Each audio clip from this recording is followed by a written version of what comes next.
inspirations, spotlighting gospel sensation. I'm some show. Motivation and inspiration for your eternal destination. I'm some show. Let's talk about it. It's the Mary W. Robinson Show.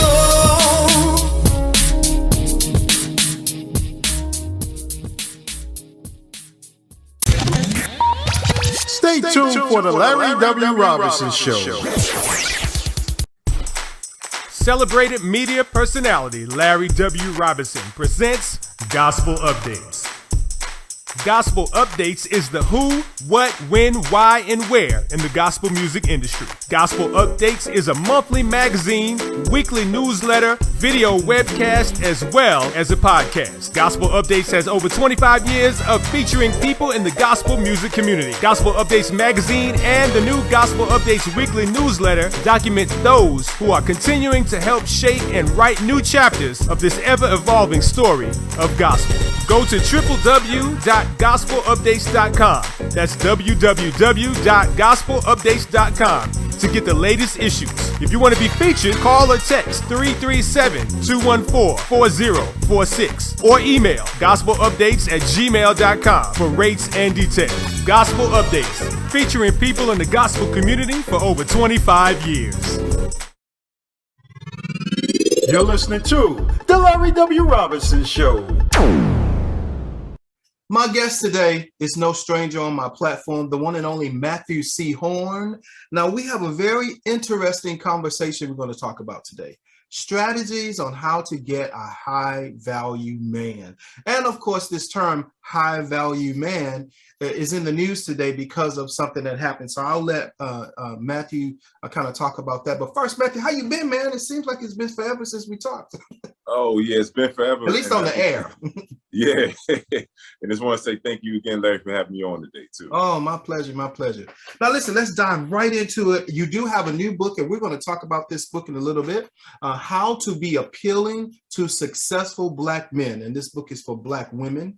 How to Be Appealing to Successful Black Men for Black Women. Matthew C. Horne. Look, comparative to your other books, you did a lot of writing, sir. Matter of fact, let me just grab it. And I'm excited to say I have all of your books, but one of them in particular is How to Get Beautiful Women and Everything Else You Want in Life, which was our last conversation. And just putting these on top of each other, I can see that you kind of almost did double the work, sir. Yeah, so you must have had a lot of things to tell Black women about Black men. So we're going to get into the book in a little bit, but let's talk a little bit about Kevin Samuel.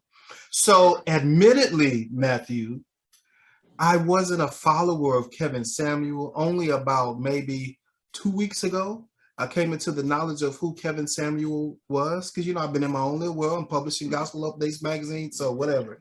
So, and it's because a pastor friend of mine, a female pastor friend of mine, called me talking about Kevin Samuels. And I was like, who is that?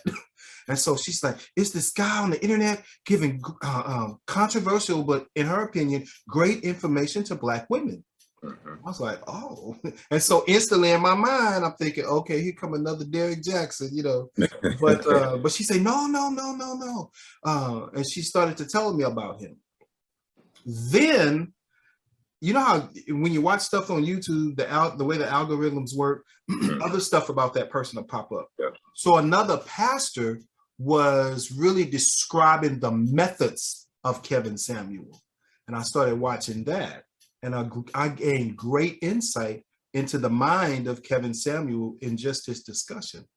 So the day that I was going to call my pastor friend back and tell her, hey, they got this other guy talking about that guy you introduced me to, is the day we found out that Kevin Samuel made his transition. So I was like, wow, that's amazing how that kind of happened. But so the coin that he turned, and according to starreview.com, is what brought us together for this conversation today.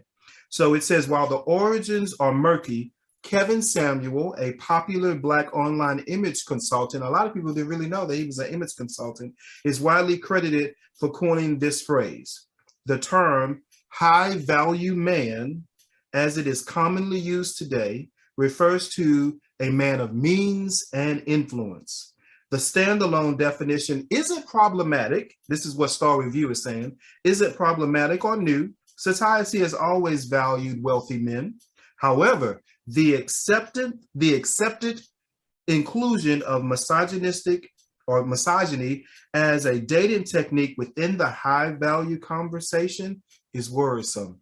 And that's what starreview.com said about that. What are your thoughts on just Kevin Samuel's take on a high value man?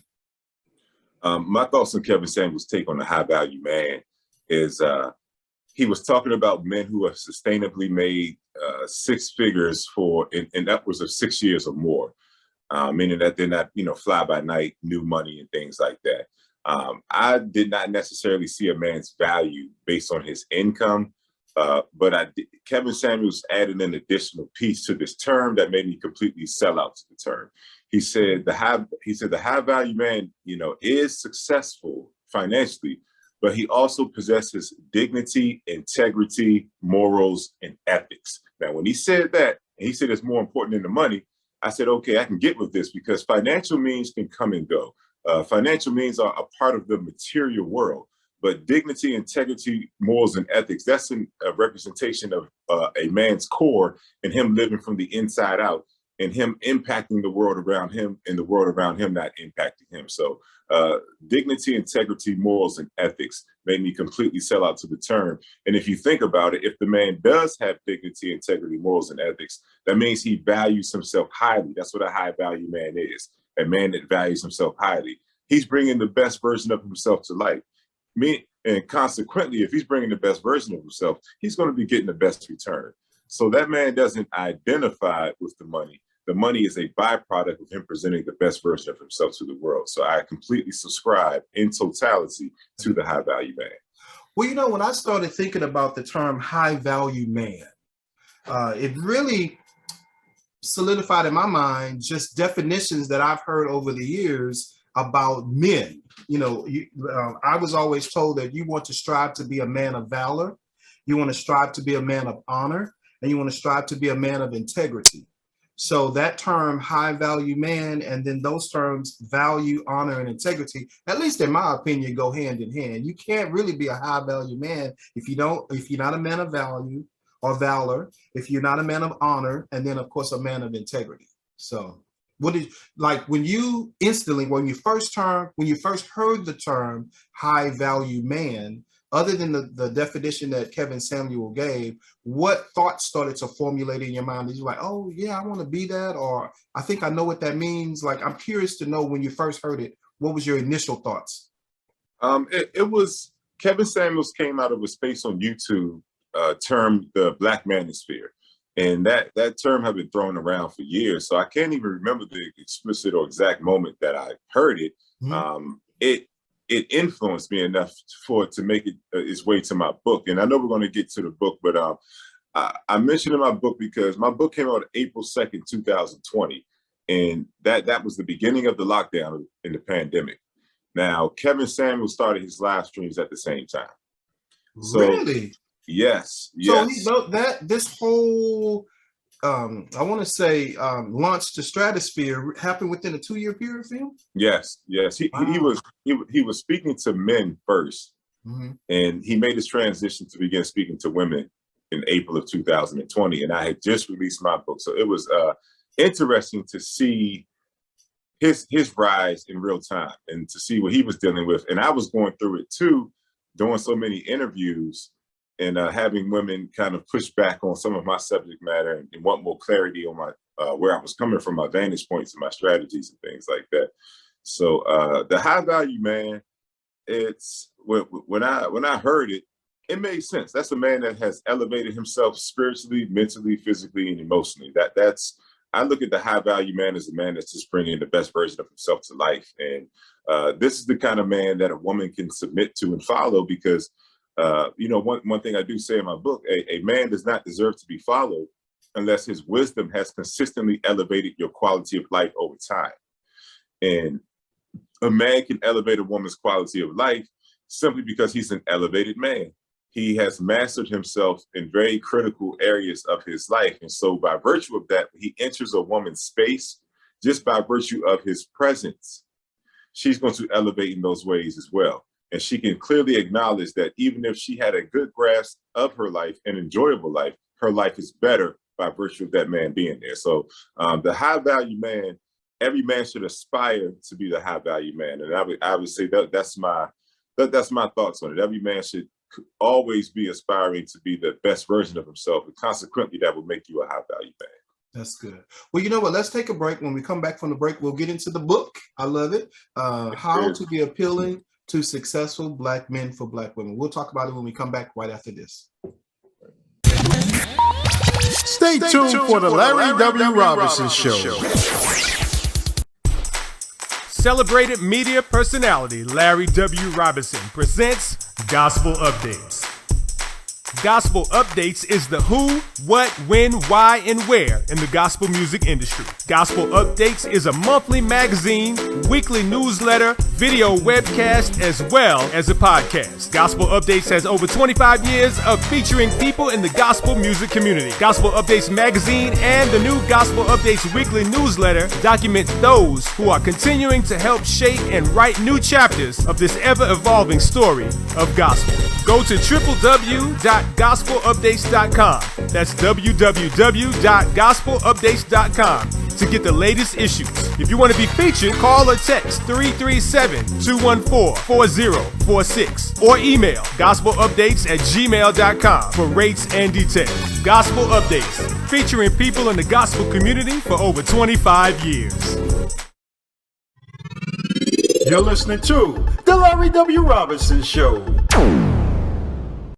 We're back, and you are listening to a conversation about how to get high value men. And it's really kind of based on the book, How to Be Appealing to Successful Black Men for Black Women. Our guest today is Matthew C. Horne.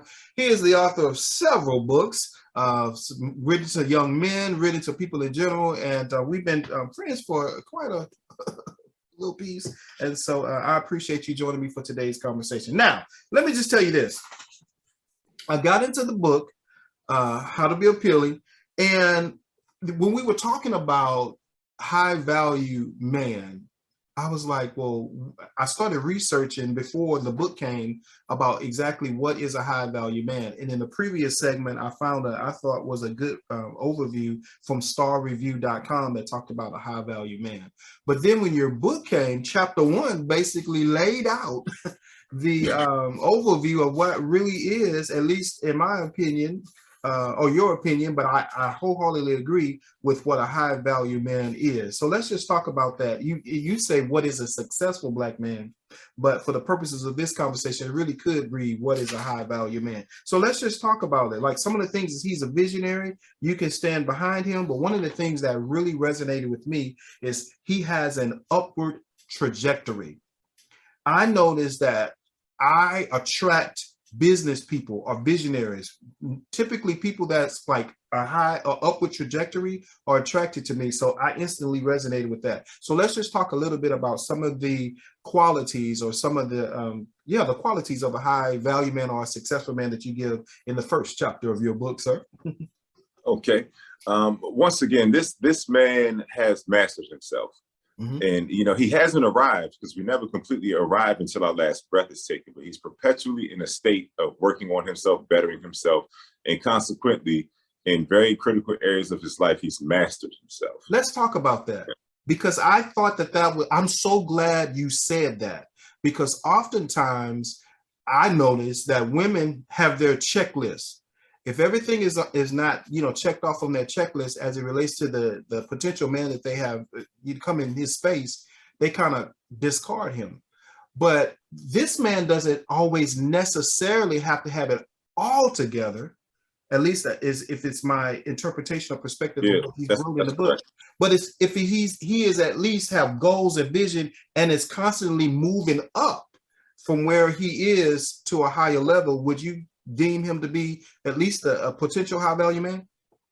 Yes, because he has a trail of results. He has a trail of results. Even if he hasn't quite gotten to where he wants to be, there is clear evidence that supports that his vision is live, that he's waking up every day and he is showing up to life.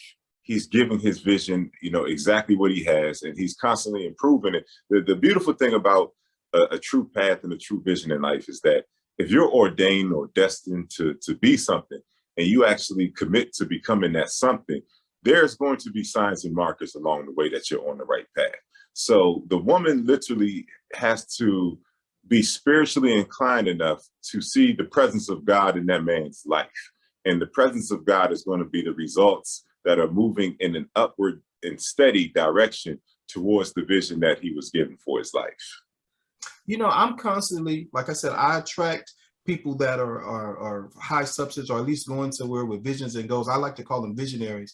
And especially among the brothers that are in my space, I'm usually the one that, because, if you think about it, society and even our community oftentimes have a way of kind of speaking to the man negatively, because they are constantly looking at, especially now, social media, these little 30-second clips of opinions about what people think a man should be. And so they'll take that 30-second clip and just start defining the men around them. And if the men around them doesn't subscribe or doesn't reach the definition of what that little 30-second clip is, then they'll start discounting all the great and wonderful things that this man has done, is doing, and will be. So I'm constantly affirming you're king, you're called to rule and reign in the earth. How important is it for a high value man, or even a potential high value man, to guard his thoughts, guard his just his gates, his inner gates, the things that are coming to him, so that he can continue to be trajecting up to where God has called him to be? It's very important. A true successful man, he lives from the inside out. Opinions I love that you said that in the book.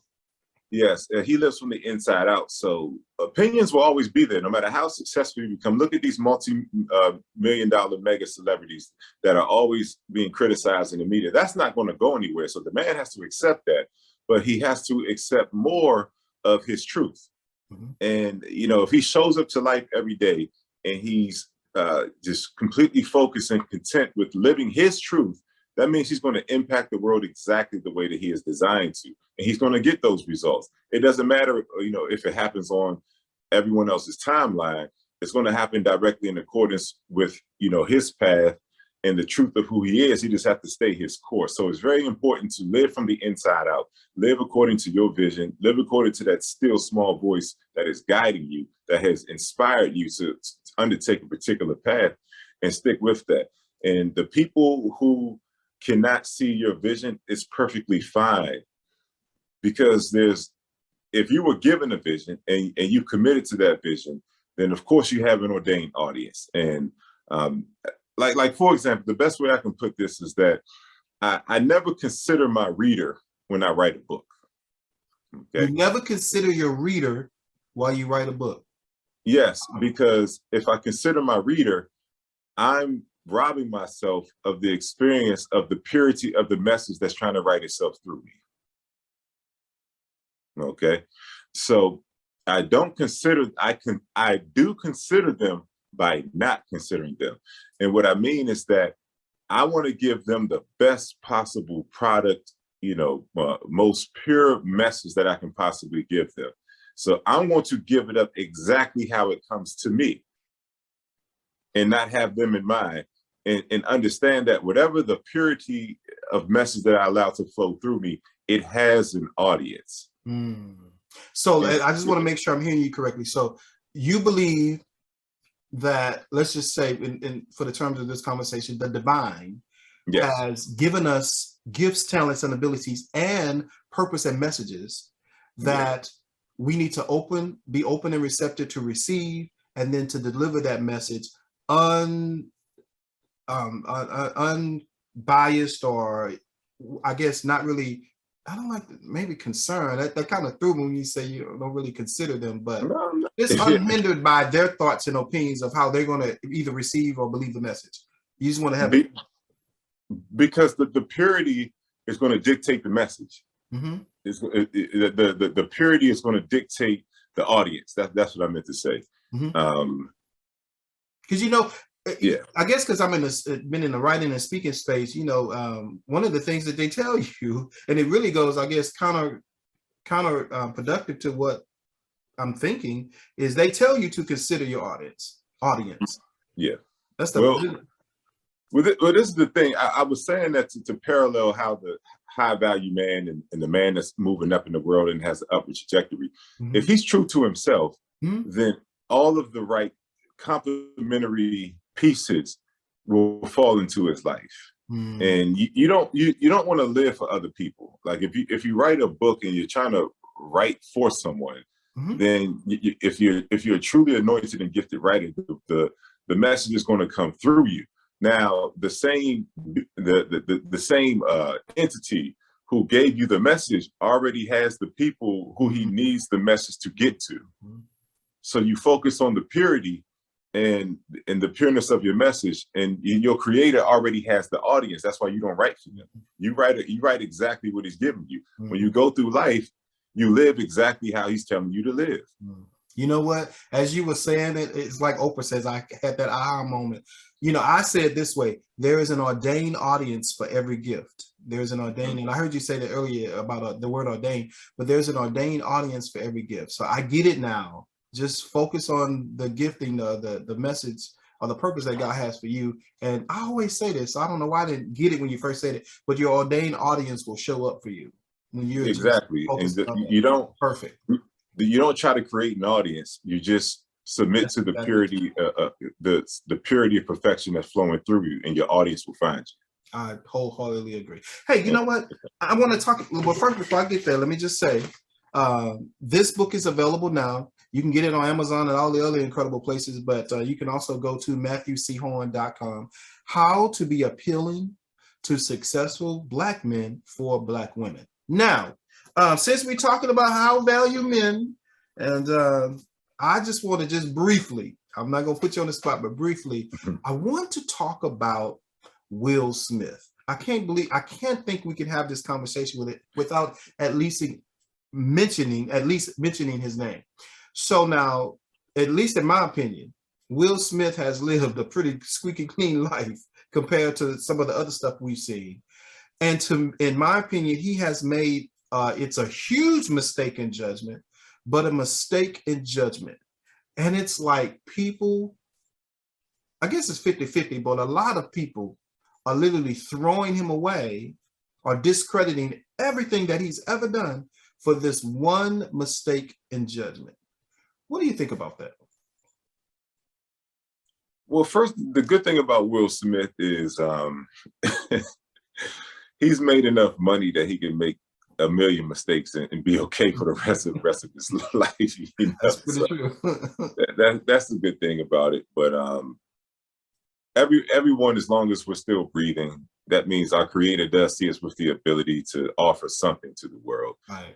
There's plenty more inside of Will Smith, just like any other human being that makes mistakes.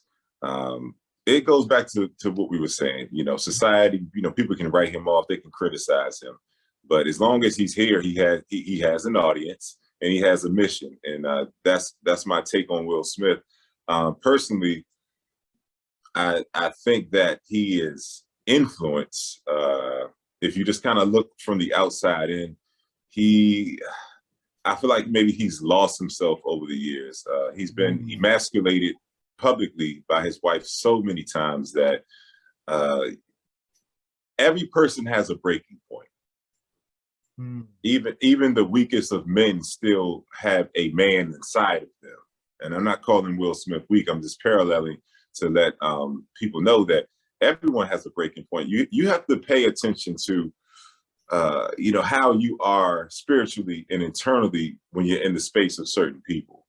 And if you stay in the space of something toxic for too long, then eventually you're going to go through a transition that you're not even aware of until a moment like Will Smith smacking Chris Rock in the face. I've been in situations like that with women where, you know, you try to help them, you develop, you know, feelings of love, and you try to offer them guidance. But the beautiful thing that I learned at the end of one particular interaction was that toxicity seeps into whatever is in its path.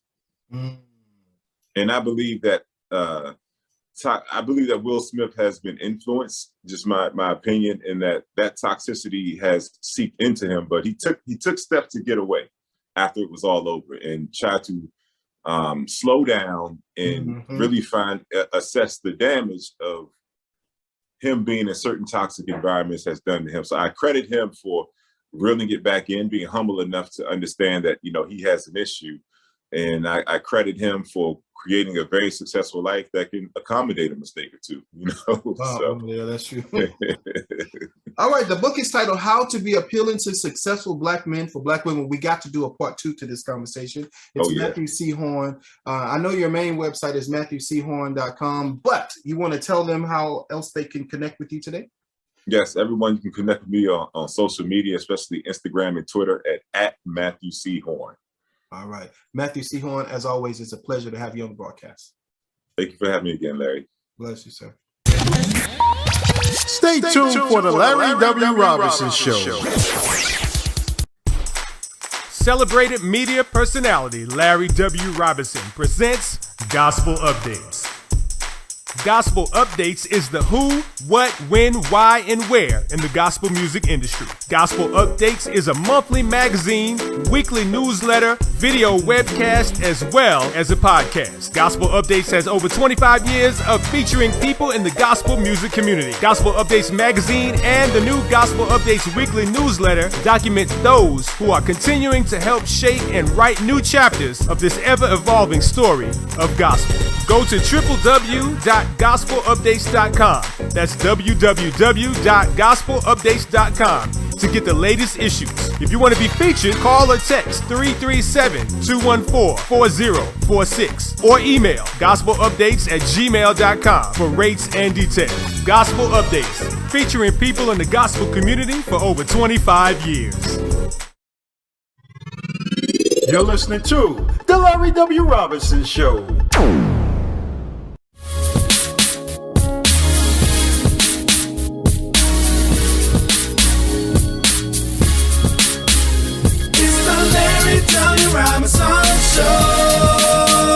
We'll talk and inspirations, spotlighting gospel sensation.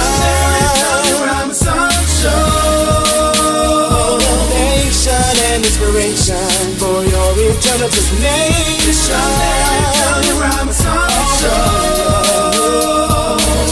Let's talk about it. It's a man.